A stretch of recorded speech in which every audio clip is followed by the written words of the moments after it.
Assalamualaikum warahmatullahi wabarakatuh. Baik, perkenalkan, kami dari kelompok 10 ingin mempresentasikan laporan proyek kami yang berjudul penerapan algoritma random forest untuk deteksi dini adiksi media sosial melalui pendekatan indikator live dev pada mahasiswa. Kelompok ini beranggotakan Gilang Ardiansyah, saya sendiri Nabil Mujahid Raja, dan Julius Kaisar F. Pieters. Baik, langsung saja di sini kita masuk ke pendahuluan. Yang pertama itu latar belakang. Jadi, penggunaan media sosial oleh mahasiswa telah memicu adiksi digital yang tidak lagi sekedar soal durasi, melainkan fenomena pencurian kehidupan atau live death. Media sosial merampas waktu esensial sehingga berdampak pada penurunan akademik dan memicu konflik sosial di dunia nyata. Nah, pendekatan solusinya yaitu diperlukan metode komputasional objektif untuk menggantikan penilaian subjektif. Oleh karena itu, proyek ini menggunakan algoritma machine learning random forest yang unggul dalam menangani variabel prediktif. Nah, tujuan proyek ini yaitu membangun model prediksi yang valid, memverifikasi secara matematis bahwa dampak akademik lebih dominan memengaruhi adiksi daripada durasi penggunaan, serta merancang antarmuka sistem peringatan dini yang responsif. Kemudian kita masuk ke bab 2 yaitu gambaran umum sistem. Nama dan konsep sistem yaitu sistem bernama The Scroll Effect Analysis, sebuah platform web yang berbasis algoritma random forest dengan presisi 97,06%. Sistem ini berfokus mengevaluasi seberapa besar sih aktivitas digital mencuri kualitas hidup pengguna. Nah, prinsip kerjanya yaitu pengguna memasukkan data via formulir web dan data tersebut diubah ke format angka secara otomatis. Kemudian algoritma memproses data tersebut dan menampilkan prediksi skor adiksi beserta wawasan faktor pemicunya. Dan fungsi utamanya yaitu berfungsi sebagai sistem deteksi dini dan edukasi bagi mahasiswa, sekaligus memberikan hasil evaluasi yang sangat objektif karena murni berbasis data perilaku. Kemudian kita masuk ke bab 3 yaitu metodologi penelitian. Nah, sumber datanya menggunakan dataset dari Kaggle yang mensurvei 705 mahasiswa dari 110 negara yang usianya kisaran 18 sampai 24 tahun.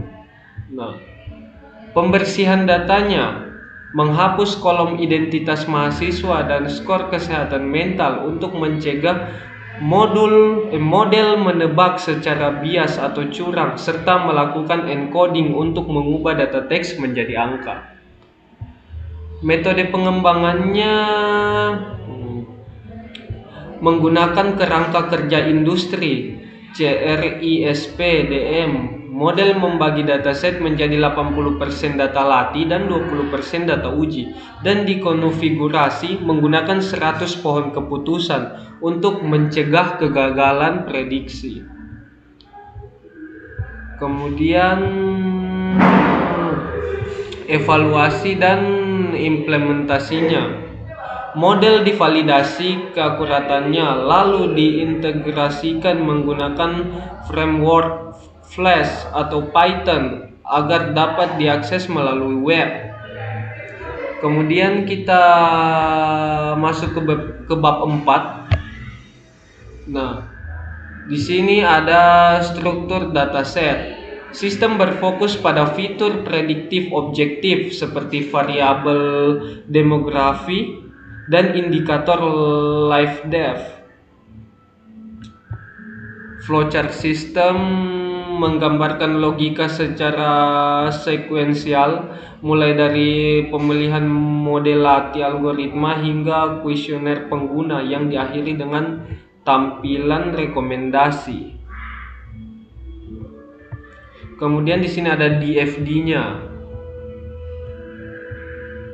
DFD memetakan aliran data dari formulir mahasiswa ke database dan proses prediksi. Sementara use case UML menjabarkan peran pengguna dalam memasukkan data hingga mendapat langkah konkret mitigasi adiksi. Oke, jadi saya akan melanjutkan penjelasan dari teman saya. Jadi di sini saya akan menjelaskan kode dari proyek kami. Yang pertama di sini ada kode terkait data preprocessing dan cleaning. Nah, jadi pertama-tama kita masukkan dulu dataset yang ingin kita gunakan ke dalam sini, yang dimana nama datasetnya itu student social media addiction. Nah, setelah dimasukkan dan dibaca, maka kita lanjut untuk menghapus variabel-variabel yang kita tidak perlukan. Jadi di sini ada dua kolom yang kita tidak gunakan, yaitu student ID sama mental health score. Nah, kemudian variabel yang kita gunakan itu sisanya age, gender, academic level, country, dan seterusnya. Nah, kemudian kita mengelompokkan kolom-kolom yang termasuk ke dalam kategorial, yang dimana itu adalah gender, most used platform, academic level, relationship status, country, sama effect academic performance. Nah, kemudian setelah sudah kita kelompokkan, maka kita buat semuanya itu jadi satu folder baru, yaitu encoder.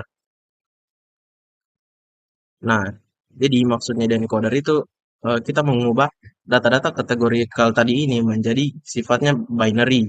Jadi bisa diproses sama kode-kodenya nanti ke depannya. Nah, semua kolom-kolom yang sudah kita konversi itu masuknya dalam sini, encoders. Kayak academic level, affect academic performance, dan seterusnya. Masuk ke dalam kolom apa folder encoder. Nah, setelah kita simpan, kita juga melakukan cleaning dari datanya. Jadi ini data apa? Kode untuk membersihkan data-datanya. Nah, ketika sudah bersih kode-kodenya, itu masuk ke dalam folder yang namanya proses yang menjadi namanya clean data atau data yang sudah bersih. Jadi masuk ke dalam sini. Nah, setelah kita lakukan data pre-processing dan cleaning, masuk ke EDA.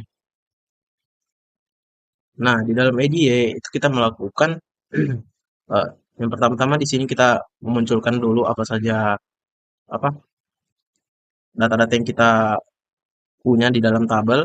Jadi ini hanya menampilkan 5 teratas saja. Jadi ini supaya mengecek apakah memang sudah terbaca atau tidak kode, bukan kode, dataset yang kita punya. Nah, kemudian ini untuk mengecek informasi-informasi datasetnya. Jadi kita punya 705 data, kemudian ada total 13 kolom, yang dimana semua kolomnya itu tidak ada yang kosong. Dan kemudian ini adalah data apa tipe-tipe datanya, ada integer, string, float.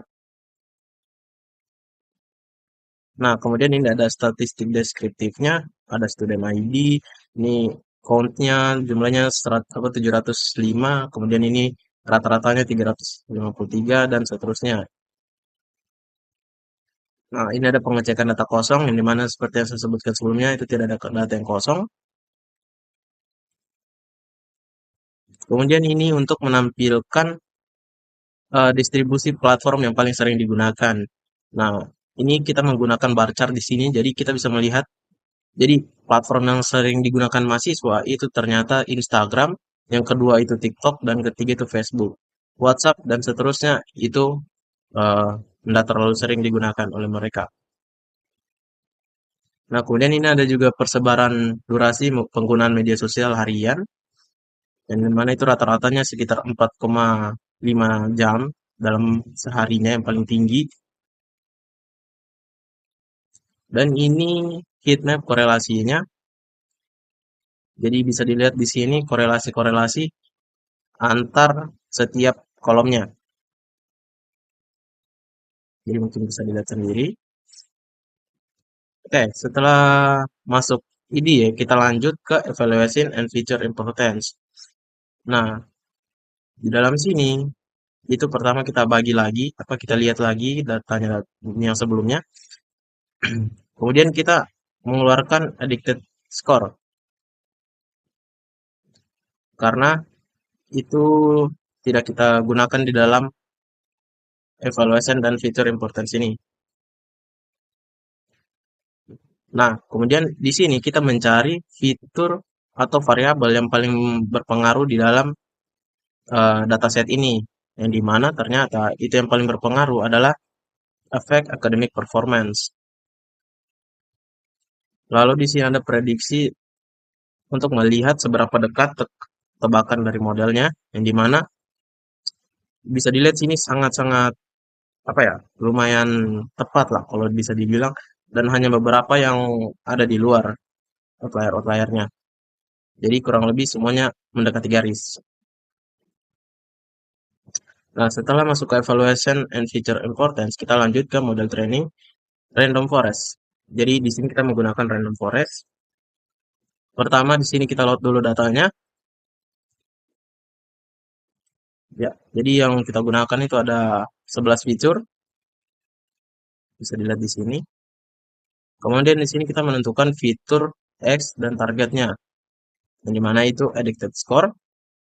Terus kita di sini melanjut ke split datanya, kita membagi test size-nya itu 0,2.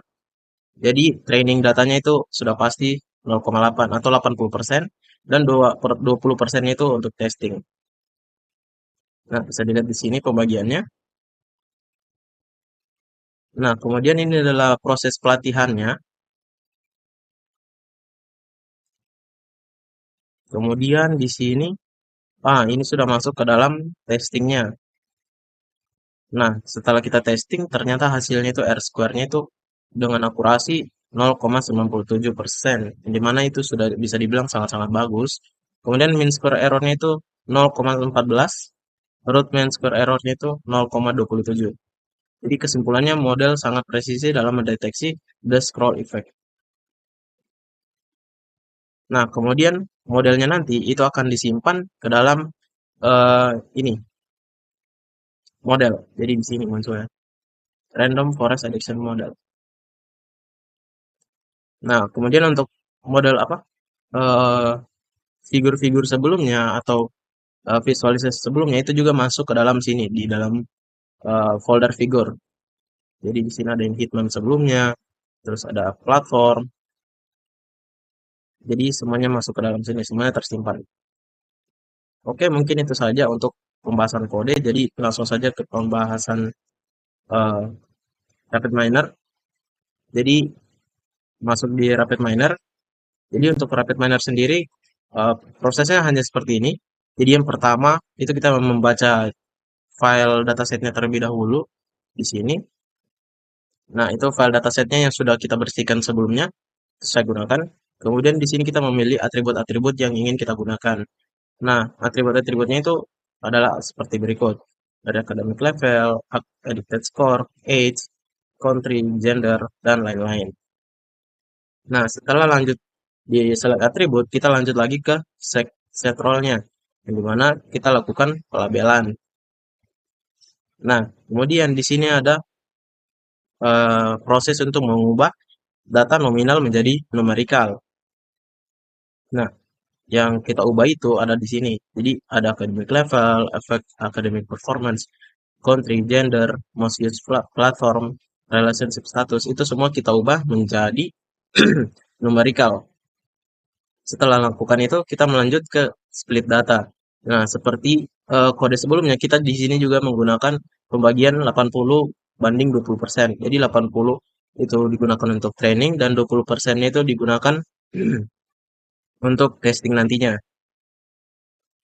Nah, kemudian di sini kita masukkan um, model random forest kita. Dan di sini ada apply model untuk menerima random forest-nya. Kemudian ini untuk mengetes performance-nya. Nah, setelah di run, kita bisa melihat hasilnya seperti ini. Ini untuk atribut UX-nya random forest seperti ini. Kemudian ini visualisasi ini. Di sini ada plot view-nya juga.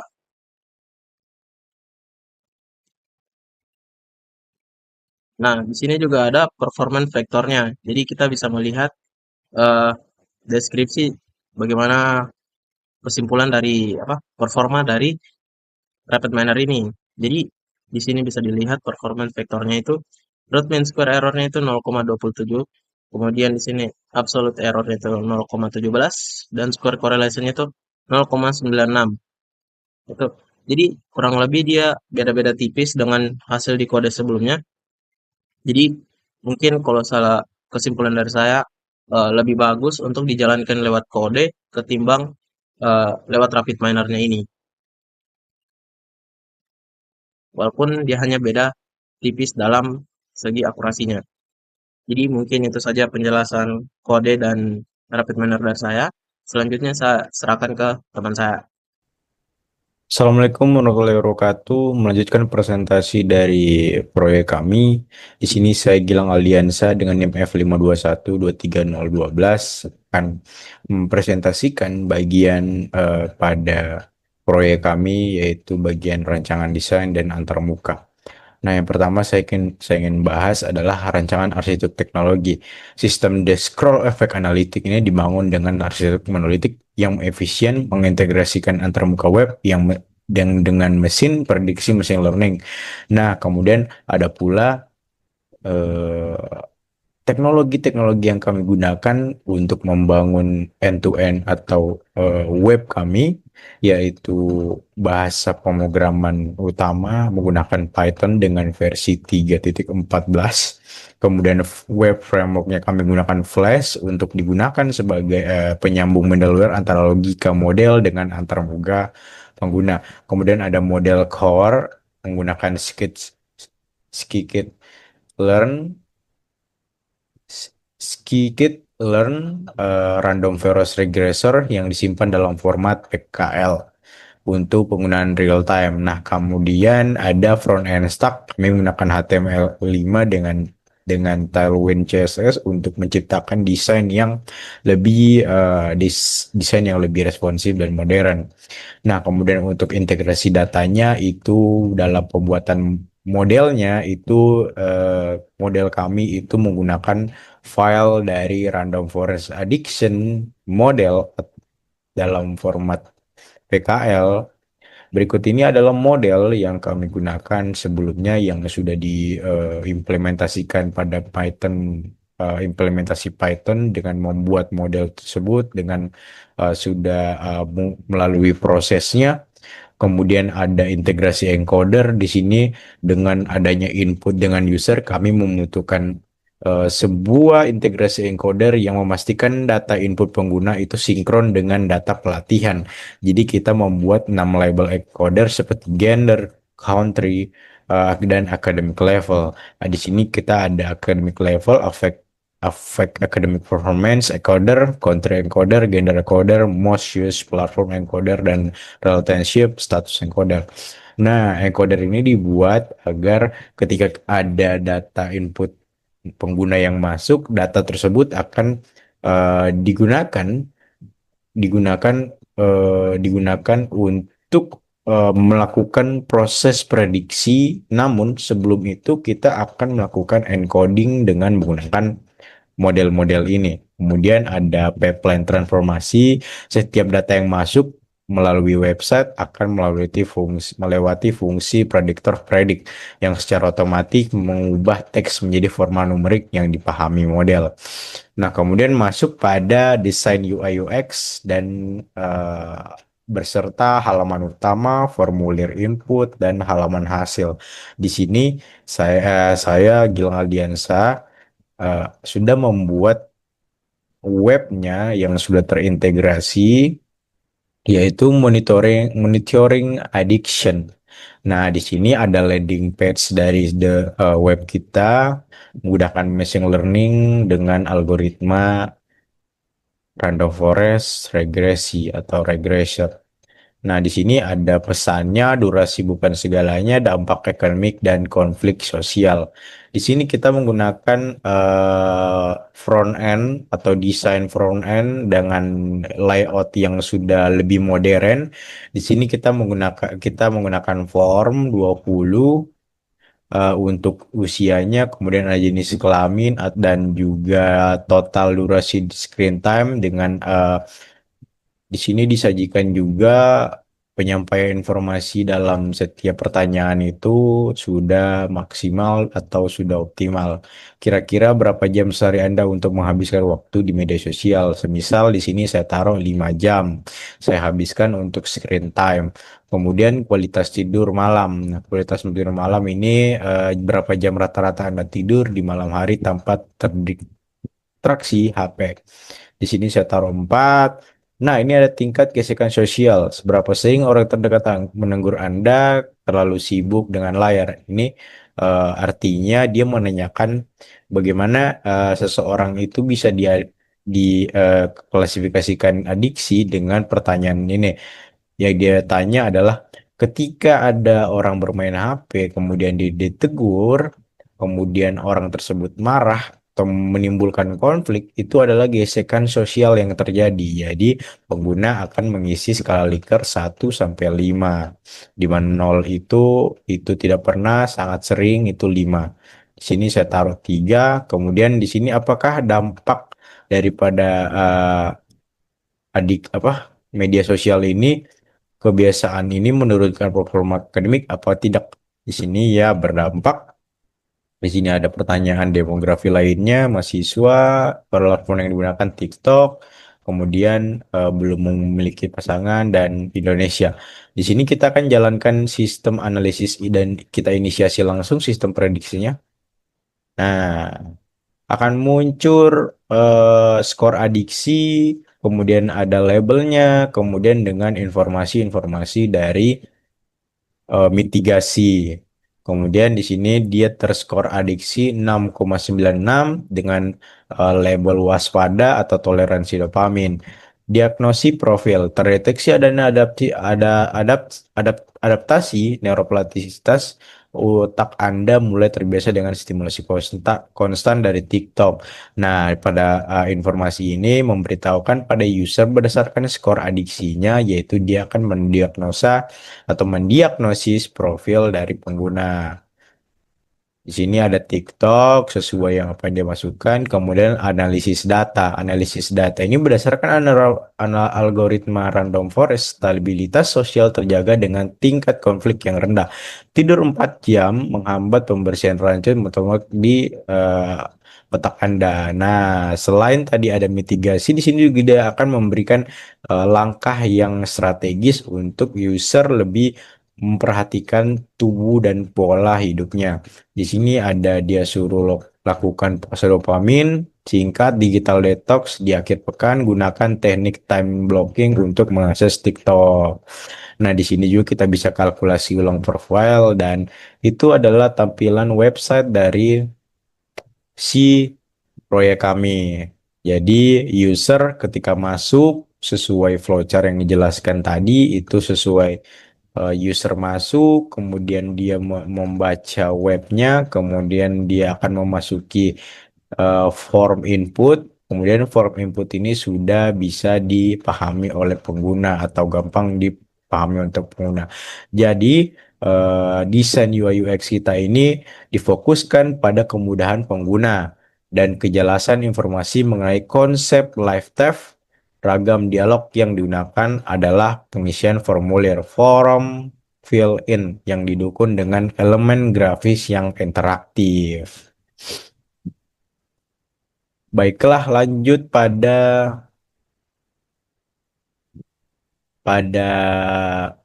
pengujian.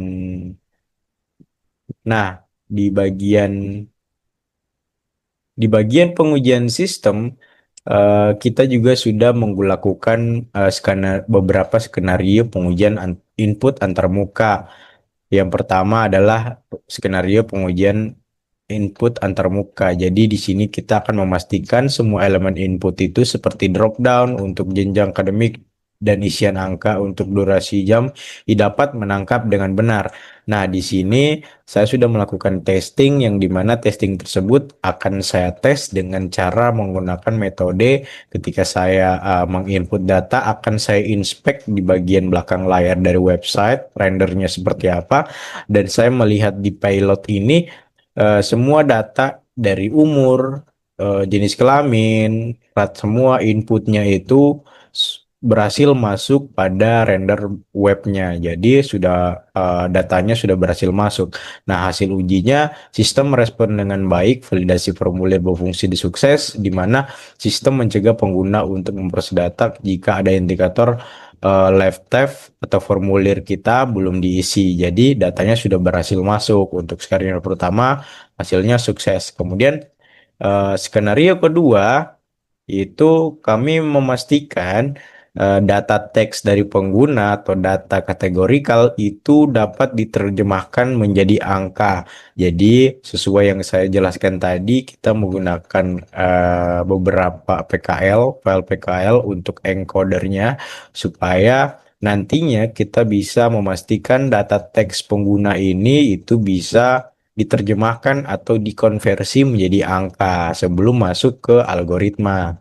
Di sini saya melakukan pengujian dengan menambahkan kode untuk pengujiannya. Di sini dia akan loop semua format-formatnya. Di sini adalah data yang di encoding, semua input yang dipastikan sudah menjadi angka sebelum diproses oleh model.